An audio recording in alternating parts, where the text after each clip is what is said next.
What is up, ladies and gentlemen? Welcome back to another episode of JNBN Survives. That's Brandon. I'm Jacob. Welcome back. Listen, before we get started on our sports talk, we had a really cool thing that happened to us on our TikTok account at BuzzBuds2416. Go follow us on TikTok. I will drop it in the description when you guys see it. So we posted our drink reviews, and we got hit up by Sonic in Chapel Hill, Tennessee, to do their Sonic drink. So I thought that was pretty cool. Like, it was. Shout out to Chapel Hill, Tennessee. That was a really cool thing. I thought it was a fake page, and it was not a fake page. It was real. Topeka, step your game up, because we got Sonic in Tennessee hitting us up. But before we get into let's go ahead and get into the game sevens from round one. All right. Let's start there. Obviously, we're in round two, but we're going to start there. So we had game 7 between the Denver Nuggets and the Los Angeles Clippers. Denver won that game 120 to 101. Denver obviously moved on to the next round to face OKC. But things we need to talk about from that is James Harden, a no-show, again, in a game 7, in the playoffs. What do you, like, I'm not saying that James Harden's not a Hall of Famer, but, like, these no-show in big games have to be a big hit to him. Because this is a recurrence thing. This isn't like he always seems to never show up in big games. Always seems to. He starts strong, and then it's like, fades the fuck out. It's either like he starts strong, or he gets kind of like tweaks a hammy, or he gets kind of hurt, and then so he's not fully. Or like healthy. a team makes an adjustment on him, and then he just kind of like fades away from them. Like, oh damn, like I can't get to what I wanted to do. It just has been his whole career ever since he left OKC. It's just been a guy that's just never showed up in the biggest moments. He just kind of lacks that clutch gene. And so, like, I guess now my question is, what's next for the Los Angeles Clippers? This is a Los Angeles Clippers team that has been bounced 3 times in the first round, 3 first-round exits. 2020 they lost to the Suns, 24 lost to the Mavs, and then obviously 2025 lost to the Nuggets. But I have to say, because we're always on his ass, Kawhi Leonard played all 7 games in this postseason. Shout out Kawhi, dog. Like, shout out Kawhi, man. Like, that's not even like, I'm not even trying to be funny. Like, I was just waiting for the dude to say my knee hurts and I'm out, man. Like, I was waiting for, I can't play. And he actually showed up. He balled out. Like, he was probably the one dude, he was the only dude that showed up in game 7 for the LA Clippers. But where do the LA Clippers go next? This is an aging out roster. And mind you, like I said, James Harden in game 7, 7 points, 13 assists, 2 of 8 from the field. 8 shots is what he took. 8 shots! That's unacceptable. That's unacceptable for me. It's like almost like he's afraid to like miss or call his own number when he gets later into the series or when the like we're talking about Kawhi. Kawhi joined these Clippers in 2020. Yeah. Second round exit.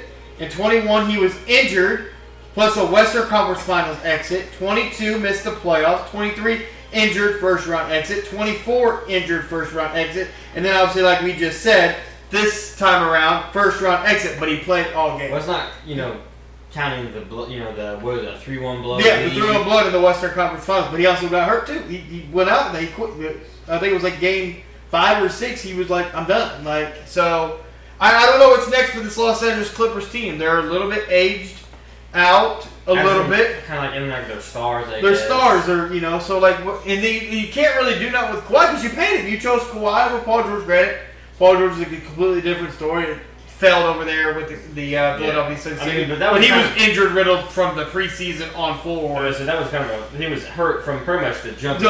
So, but like you paid him. I don't know, like if there's a retool type of matter for these Clippers, man. I don't know. I'd be very curious to see how they go about handling to see how they attack this offseason. So like I said, Denver won that game. Joker didn't really need to have a big game. It was pretty much start to finish. Denver won that game. The other game 7 we had was a game we were hoping kind of went a different direction. We had the Golden State Warriors versus the Houston Rockets. Golden State ended up winning that game 103 to 89, but Golden State almost blew a 3-1 lead. They almost blew it. Like, that would have been the second time Curry and these Rockets or Warriors would have blown a 3-1 lead, but they ended up getting it done. Now, this Rockets, they're coming. They just they need to keep developing. Yeah. A lot of people think out here that we've talked to that they're going to trade Shogun, and I'm like, that's not happening. Yeah.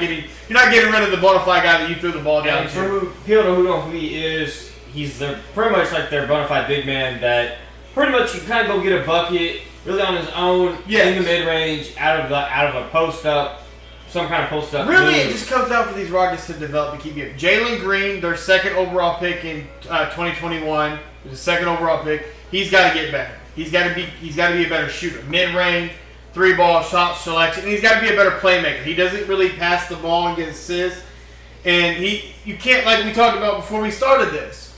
You can't be a slasher on a team full of other slashers like Amir Thompson, who's taken that next step that we both like what he's seen. He's just got to get better 3-point shooter. Defensively, solid. So the Rockets really just got to keep developing. And you're not big on trying to trade everybody away to get a star that you don't really need. On the Rockets, because like the Rockets last offseason was kind of linked to like some quote unquote big names. And yes. I was like, well, that's kind of weird because like you just have a bunch of just like young talent, and then we saw what the young talent did, and I'm like, why are you trying to blow that up? Like OKC is a prime example of why you don't blow up your big talent. Maybe you pick a select few of that talent, but OKC has a shit ton of draft capital, but you use some of that draft capital you have to go get, kind of like a bona fide, kind of like stud, an older. To me, I think the Rockets they need to keep developing, and I think the bench needs to get a little bit more richer. A little bit more richer, need a little bit more. Well, I feel like they have. I feel like they're full of. What they really could use, I guess, in my mind, is keep the youth and the talent together because I think they can develop. Because really, what they're missing is a 3-ball. They can't shoot. No, which is a big outside of Fred. But when he's the only one that's willing to shoot, yes, you have to be willing to shoot. Yes. None of them were willing to shoot outside of Fred VanVleet, and he shot horribly against the Warriors because the Warriors dude was the only one that was lethal from 3. Yeah.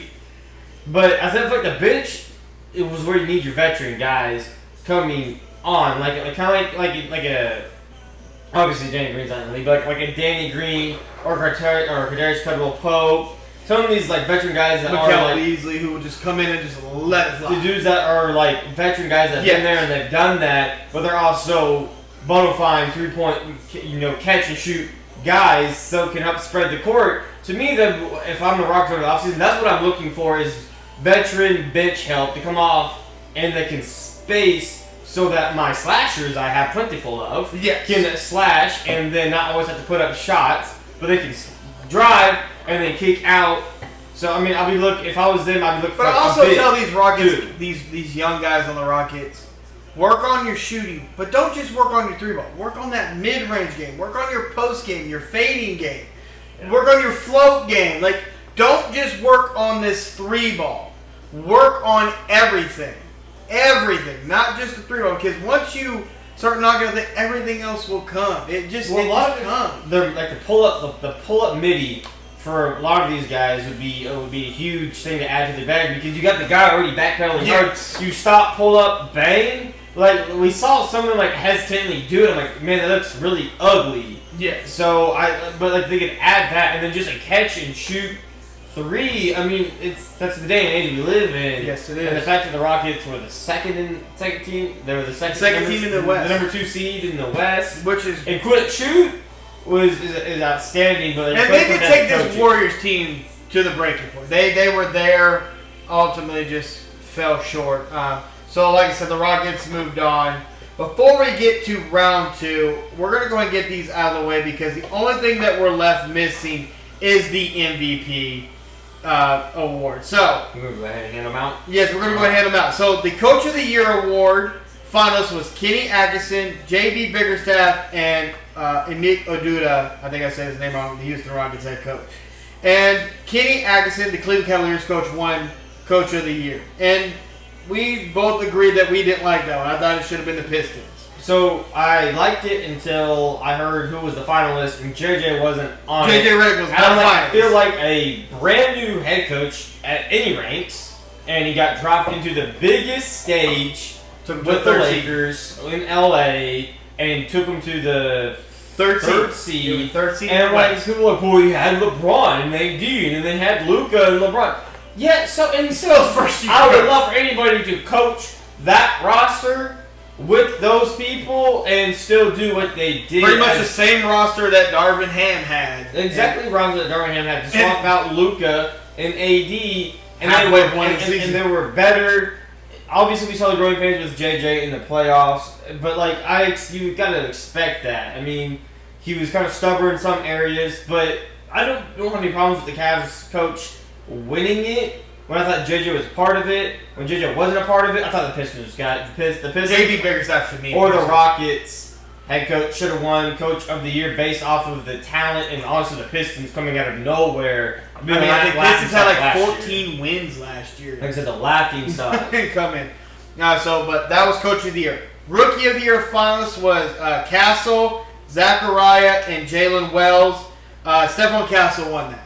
Yeah, that should have been like unanimous because who the fuck those other dudes? Yeah, Zachariah was the number 1 overall pick this past from France. Who? Jalen Wells, he was the dude. He got hurt. Stephon Castle won it for the San Antonio Spurs. The San Antonio Spurs become the first team since the Minnesota Timberwolves in, I think it was 17 and 18 or 18 and 19 to win back-to-back Rookie of the Years. So that was really great.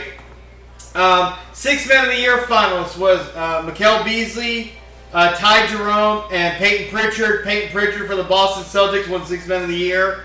I had no problems with that. I had no problem. Mikal Beasley had a great shot too, but Peyton Pritchard did a lot more. Passing, shooting. Well, yeah, also, you saw his game also improved too, so. Clutch Player of the Year finalists were Jalen Brunson, Anthony Edwards, and Nikola Jokic.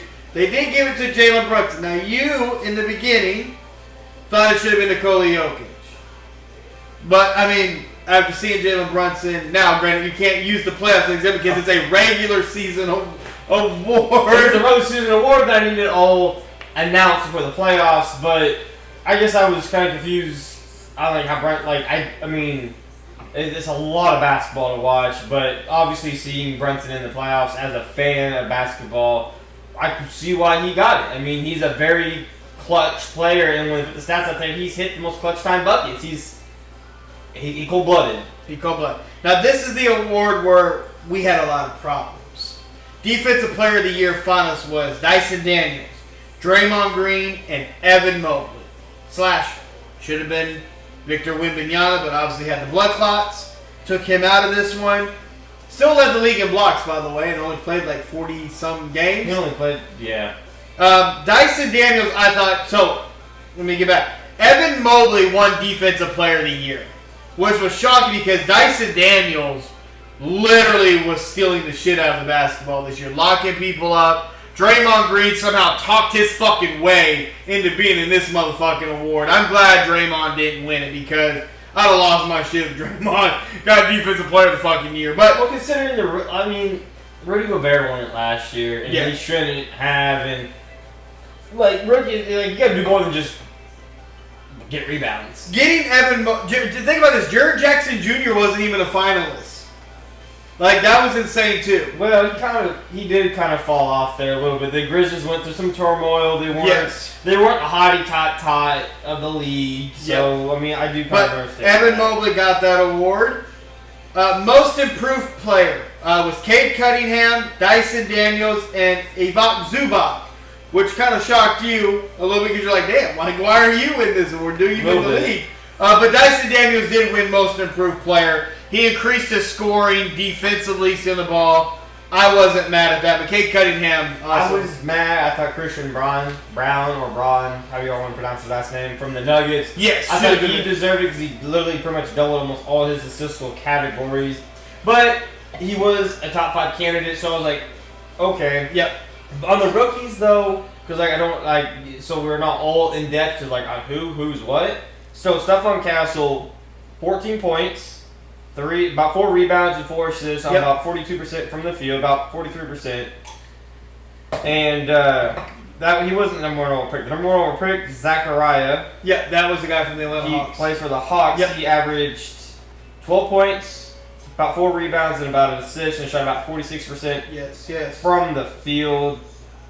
Honestly, I didn't know the number 1 overall pick did as decent as that, considering how quiet this rookie class kind of was.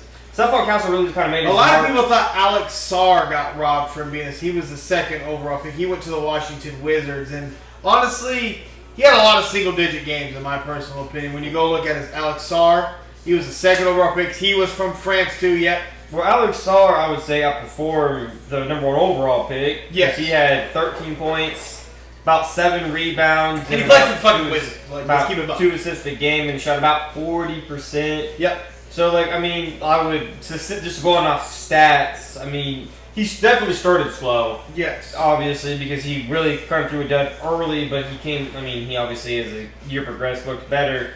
But I mean, like Castle, he had the highlight plays. Yes. I mean, that's what it takes, and he Yep. had the highlight dunks, which everybody loves. Mm-hmm. So those were your award winners for the NBA regular season. But I'll also say this too. I don't like, Brandon and I both agree on this aspect of the NBA. Why are these awards being dropped during the NBA playoffs? Like, the MVP still hasn't been announced, and we have 2 MVP candidates facing off against each other in the NBA playoffs, but can give you kind of some recency biasness in some degree. Like, are these votes already put in?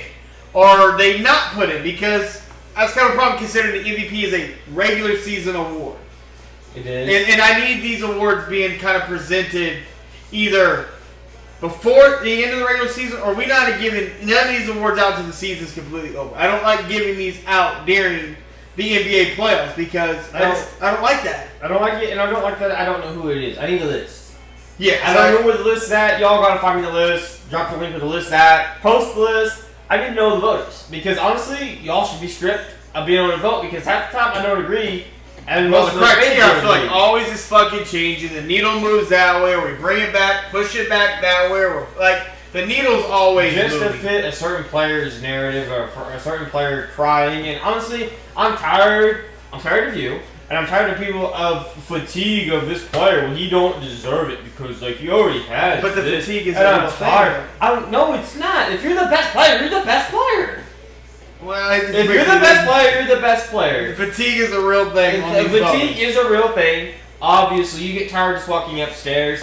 But if you're the best player, you should win it every year. Boo hoo for everybody else that should have gotten it. Like, sorry, But Shaq. Tatum won Sorry, one. Kobe. Sorry, MJ. Well, if he won sorry, one. Bron. Jason Tatum ain't even a top 5 player. Like, dude, look at him top 10. Okay? We'll get to that in a minute. But no, like Jason Tatum, he cried because he saw Joel crying, guys. So, like, well, maybe if I cry during All-Star break, I'll get one too. He did it.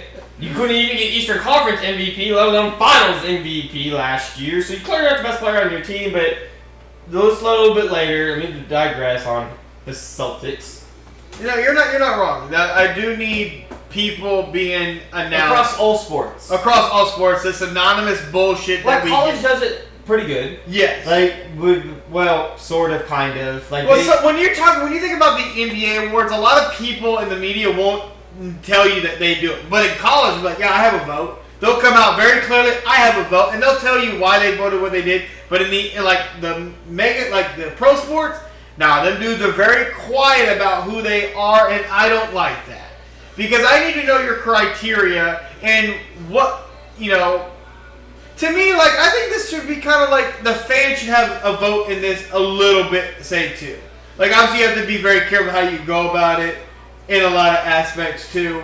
But you're just letting random dudes that, like, never picked up a ball. How do we have people... Okay, just because you never played, like, ball at a high level doesn't mean you don't understand the game of basketball. I'm not saying you don't understand the game. Because being my skin tone and being the height that I am doesn't mean I don't understand No, I'm not ball saying that. or give you issues But, like, on the the fans, court. like...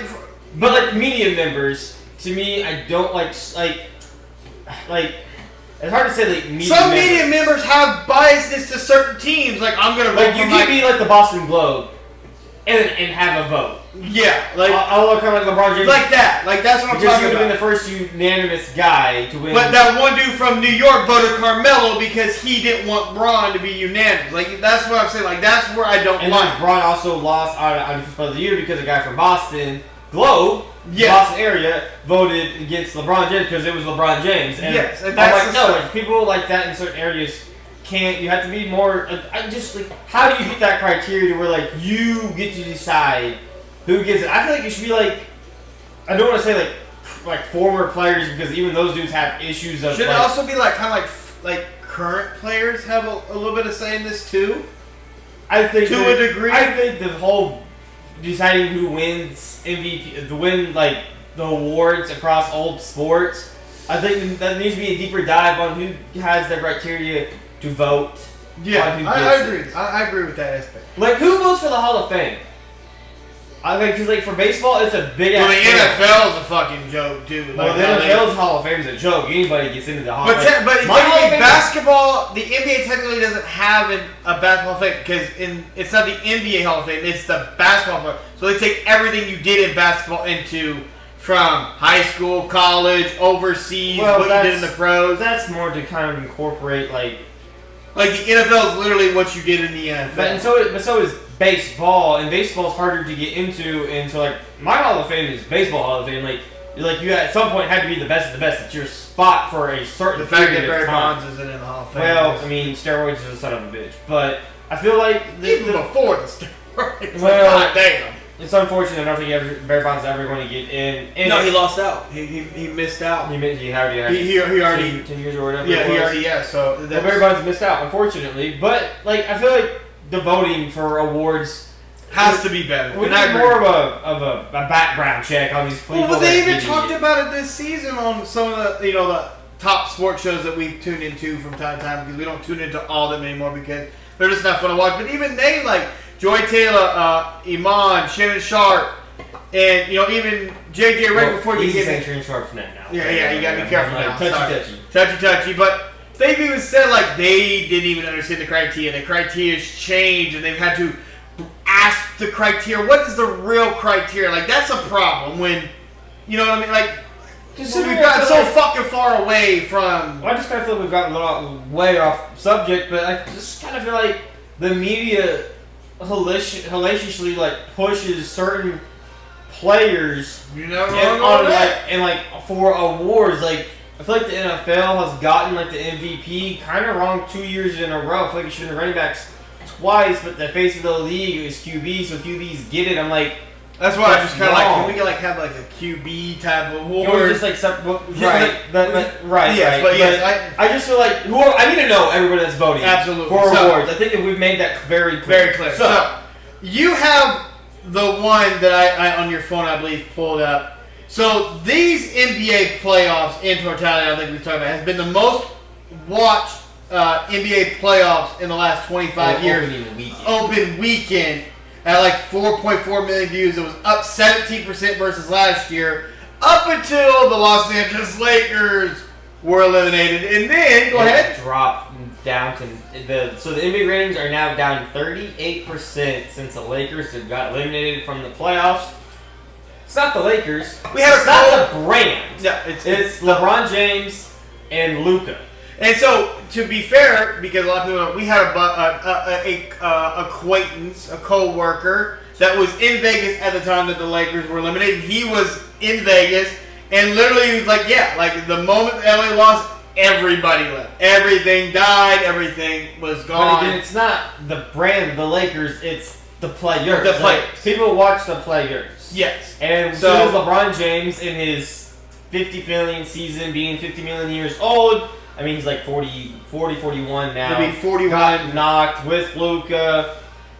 Everybody was like kind of done. And like it's true because even for me, I was kind of like, I still have some rooting interest in this how and see how it plans out. So I've been paying attention, and even for you guys paying attention, so I can bring you guys up to date information. But like you can't even say like your interest kind of waned a little bit. Like it was like it's like damn, like I kind of really don't care.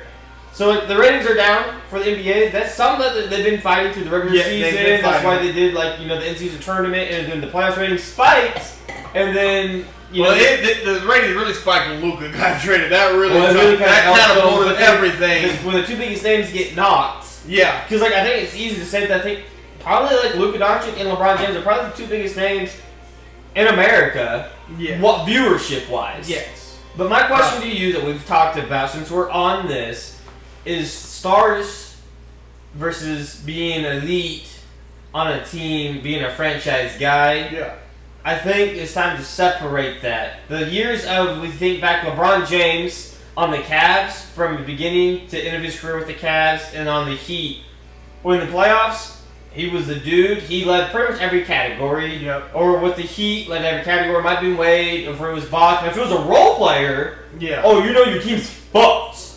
Yeah. This playoffs, Kobe, the Shaqs, like everybody, the MJs, Timmy, Paul, Tony Parker, everybody. I mean, even Kawhi on the Toronto Raptors. Yeah. But we're in the playoffs now, and we're having our quote-unquote stars not necessarily perform outside of New York Knicks, Jalen Brunson, who you brought to my attention. Well, outside of him, technically, all the stars have faltered in these playoffs, and they've been carried by their quote-unquote role players to other wins or losses.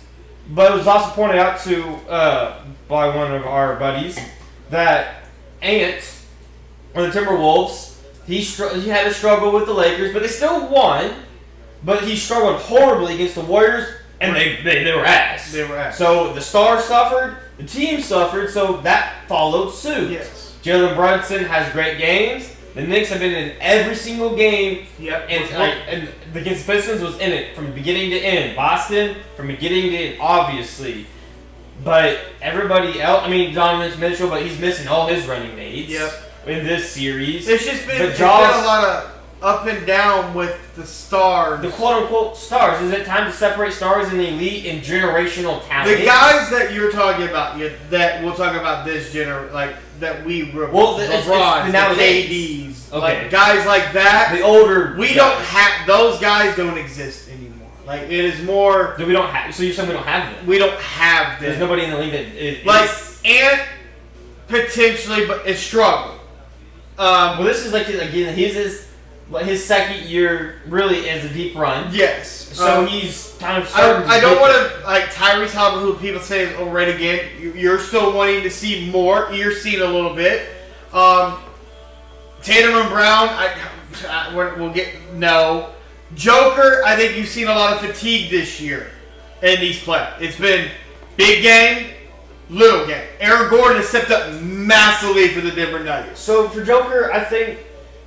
But a lot has been up and down this season with this team. Well, the Nuggets have won a lot throughout turmoil, but I think you're starting to see. Well, it's a little bit aside, something different subject I want to approach a little bit later. What I'm saying is is there a difference between stars and like the elite? Yes, there's a humongous. Because we're seeing like your star guys, those teams are still winning without them being studs. Because you got to think about it, like you said, for an example. You're a LeBron James-led team. If LeBron didn't look good, your team didn't look good. Yes. Now your star can not look good, but the role player, the second, third guy can look great, and you're okay. And your star can show up a little bit later. Well, if he's there, if you're in that moment. But you're the role players, I guess. So look at you bring up Tyrese Halliburton. He hasn't looked necessarily bad. But he hit the clutch bucket to win. So I feel like he's kind of on that pedestal of coming of age. I don't think personally for me he is their best player on their team. I think you could easily look at as a Miles Turner, maybe a little bit better, big veteran guy, as a better player on that. Yeah, I think the guys that we were used to, that a lot of people were used to, I don't think we have those anymore. Yes, I agree. I don't think we have them anymore because they're guys that could potentially maybe reach that status. Potentially, but are they that now? Who? No. I do think Ant has the potential to reach it, but it has to be him to be willing to. Well, I agree. I think Ant can. I try to remove Ant, and if we talk about just the playoffs right now, the only dude that I see that is that dude right now is Jalen Brunson. That is it. And that is crazy to say because you have SGA and Nikola Jokic, who are currently the two guys that are front running for MVP. But first round, SGA didn't look all that great, but didn't really need to because that was embarrassing for the Memphis Grizzlies. Nikola Jokic. You're right. Yeah, because they played the Memphis Grizzlies, and then the Nuggets. I mean, they went 7 games with the Clippers, but they won when they won. Joker didn't look good, even when Joker didn't look good. So it's but Jalen Brunson has looked good. Even got hurt, came back, balled out. just gone crazy. Jalen Brunson's been the only dude that has been what you've been like, damn, do we have that anymore? He's been that only dude through the entire play. Even though Tyrese Halliburton has looked great, but it's like, it's not been that, Well, to me, Tyrese Halliburton hasn't necessarily led the charge or been like the dude for the Pacers. Because again, he showed up when you need him to show up, but not like what you're looking not for. Carrying, he's not carrying that load. He's not leading that. So it's just Jalen Brunson for me. I think it's just kind of a thing to think about, from a different thing about it, and think like, are we at a day and age where we don't necessarily I think Luka is that, but unfortunately he's not. I think we obviously saw that last year. Luka, but the whole Mavs trade, him kind of coming off a little bit of injury, trying to learn the role. We're in a different. The guys that we love, we have to accept. They're in their upper 30s, like they're on their way out the league, and we're at a different point. It's a different league now. There's different terminology. Like, you could be an all-star, but your star is just as good as your all-star in a way. I feel like it's time for the NBA to start separating elite and just like stars. Yeah. But real quick, I have to fix a fuck up on mine. Stephen Castle and Wemby are the first rookies to win back-to-back since the Timberwolves since 2016. I said 2018, 2019. It's been 2016 where Karl Anthony Towns and Andrew Wiggins went back-to-back. So I just wanted to clarify that. So back on Joker. Yeah. So you said Joker, you feel like he's a fatigue thing. I feel like he might be a little bit worn down. Well, you're top five in every category in this fucking team. Okay. He's but mentally maybe a little bit, but it's the playoffs. You kind of jump to that. You try and grind into that next year. Yes. I think I am very confident in saying that Joker is the first because he did, in my mind, the first big man to ever win a NBA championship without an elite guard, and I think is showing humongously this season that he does not have an elite guard to play with. Every elite big man has an elite guard. Now, his elite guard, Jamal Murray, was elite for about a fraction of a second. But can you say he's elite because he has zero accolades to prove that he was elite? Well, he couldn't sniff any of those accolades, let alone top 5 in any accolades, to say that he was an elite at that position. Now, granted, we know. If you watch, you know Jamal Murray went off. Yes, I know. But what I'm saying is, Joker's But like having that elite guard of all Shaq, Kobe. But I think it's also showing Joker, like, again, he's the first center in NBA history to ever average a triple-double. He's the first center to ever. He's not the first center to average a triple-double. He is the first center to ever average a triple-double. No. Yes, he is. The only other people that ever averaged a triple-double are guards. Oscar Robertson and Russell Westbrook. That's it. He's the first center. Okay. First center to ever average a triple-double. I'm glad you're listening. So he's literally doing everything for his team. He's a generational big man. I think this year, especially in these playoffs, you're seeing this is he doesn't his guys. Aaron Gordon has stepped up massively for him, but the guy that he needs to step up for him is Jamal Murray, and he's not been there. The guy that's actually stepped up for him that we were talking about is Russell Westbrook, and everything's got to go right for that to look good. Yeah. Because it's Russell Westbrook, who is a phenomenal player, great player, who's going to go down Hall of Fame, but is a guy that can't shoot. And when he is shooting, hitting, you're just kind of looking at you like, damn, I guess we got to live with that, dog. I don't know what else. Live or die with it. But that's what I'm saying is Joker is the first big man to not need a guard to win an NBA title. And I think here we are now where he's needing a guard to take over somebody. A guard to take over and just like Jamal Murray, don't get me wrong. Jamal Murray is a great player. He's a good player. But he's not like that elite talent guard that most big men have. He's there one moment. They're not. Like one moment like this playoff season, he's giving you 40. And then he goes back down to like 12 or 15. And that Joker needs that. Joker needs him in that 20-ish range, and he's not giving Joker that. But I also think, too, like I'm not saying this offensively, the scheme has changed a lot.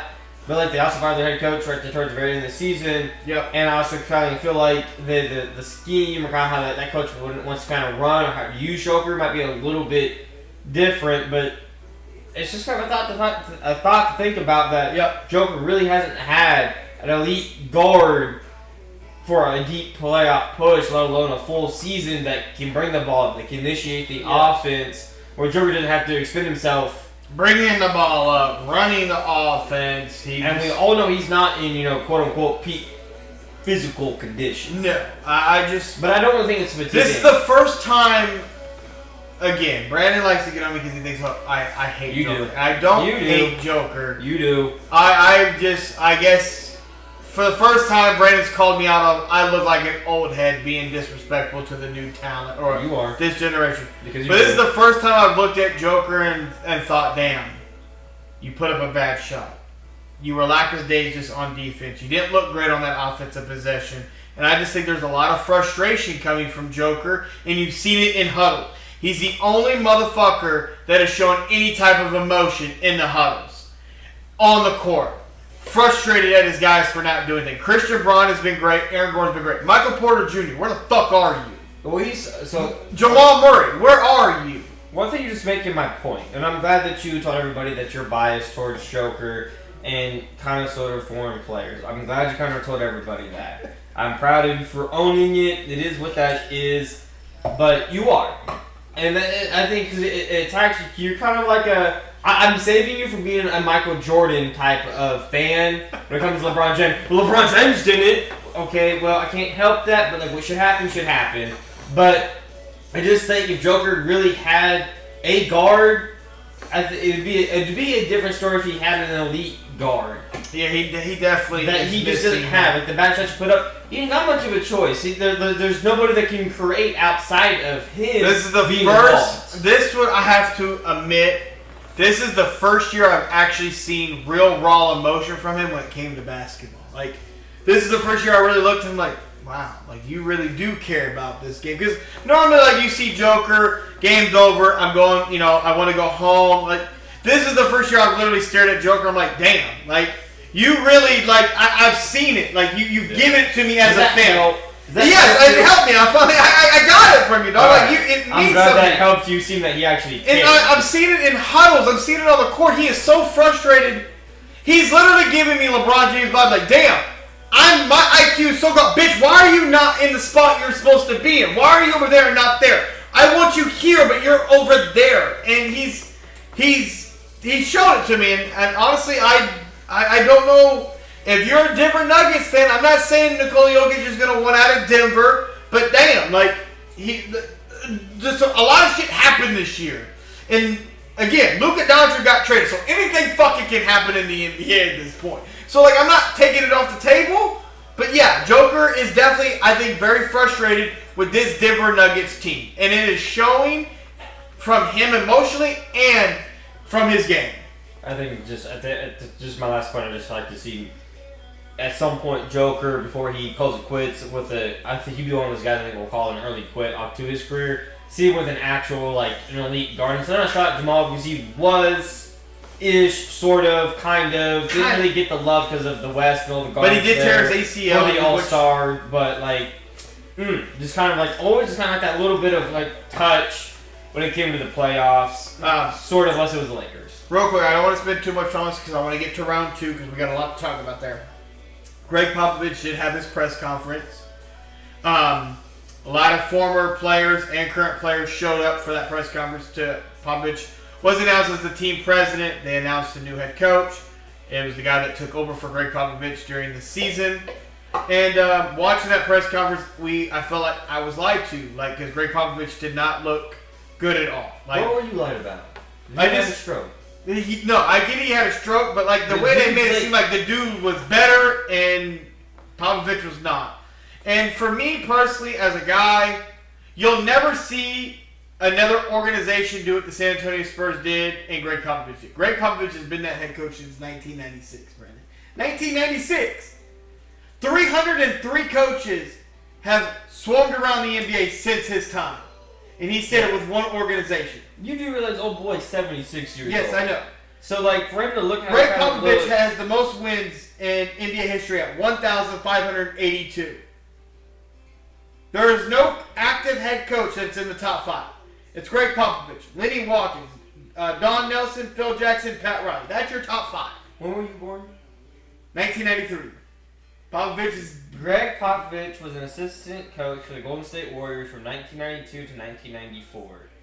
1996 to 2025, he was the San Antonio Spurs head coach. You'll never see that again. You have like teams that'll fire head coach. The men's, he was also the Olympics team from 2015 to 2021. So since Pop and Ned is no longer the head coach, the next one is Eric Spoelstra. Eric Spoelstra, and then like Steve Kerr type. Yeah, those are the next two longest tenure. But like you'll never see that ever again. Ever in sport. I don't think you'll ever see that in the NBA. Well, you saw with Bill Belichick. He was there for a long time. But you'll never see that ever again in modern sports now. Well, where a guy stays with one team. From from rebuilds to rebuilds to rebuilds. And problem is they're on his fourth rebuild. So, but like I said, I was going to talk, but Popovich is not the team president. We all wish nothing well for Pop because this isn't how I wanted Pop to go out. Granted, Pop would have never went out how we thought he should have went out because it's Greg Popovich and he's hard-headed, but he's the team president. He just didn't look at it, and I was concerned. I'm glad that Spurs let him be that. He's probably going to do a lot of his work from home. Tim Duncan, Manu Ginobili showed up. One guy that I was really upset with. I think he will be at the facility a lot. He clearly loves the game of basketball, and that's really he loves the Spurs organization. I'm not taking any shot at because Greg Popovich, he's a very intelligent man in what he believes in, but I think his first love is basketball. To be in the league so long for pretty much all your life, he loves the game, and I think he was going to still be very much around the players. Obviously, seeing what he looked like, there was absolutely no way he could ever. Well, he also had a little bit of a setback earlier, long ago. Yeah, I think that was kind of a part of it too. But it was time. It was time. It was time. So we wish Pop well in his next adventure. And the San Antonio Spurs are still going to have Popovich sprinkle on it, but considering the guy that's taken over has been there for So let's go ahead and get into round 2 of the NBA playoffs, and we're going to start with the New York Knicks and the Boston Celtics. We're going to start with Game 1. First half, it was all Boston. Game 1, as we all know. Yeah. And then the second half started, and you kind of for 18 straight possessions, the Boston Celtics only thought about one thing and one thing only: shooting the three. That was all. The paint, a layup, a dunk, a mid-range shot. No, we don't know her. We don't know that. We ain't don't never seen that, heard of that. And the New York Knicks ended up getting the Celtics